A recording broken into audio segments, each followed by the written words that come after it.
सजनी मुई काना काना करी देमी तोते नहीं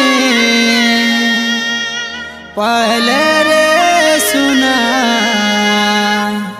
ई दुनिया के भी जाली देमी।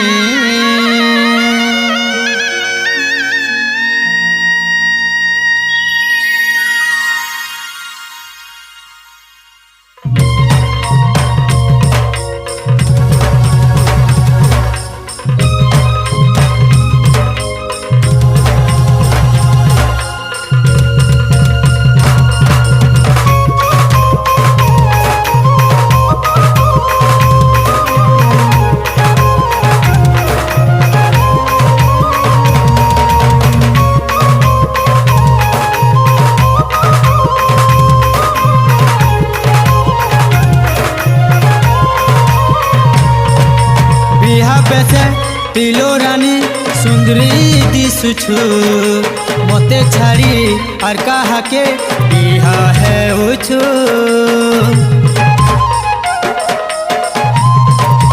ओ बिहा बेसे तिलो रानी सुंदरी दिसुछु मते छाड़ी और कहा के बिहा है उछु। ए तो दुआरा बाजू से जुड़ा मोरी छाती मरहू करी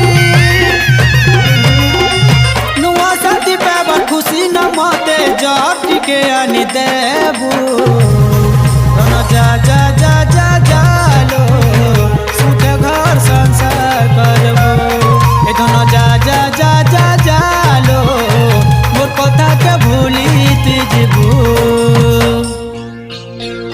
जाओ तुम चाहे जहाँ याद करोगे वहाँ के दुनिया में एक लड़का है जो दे सकता है तुम पे जान। जाओ तुम चाहे जहाँ याद करोगे वहाँ ए दोनों जा जा जा जालो सुख घर संसार करबो ए दोनों जा जा जा जालो मोर कथा के भूली जीबू ए दोनों जा जा जा जालो सुख घर संसार करबो।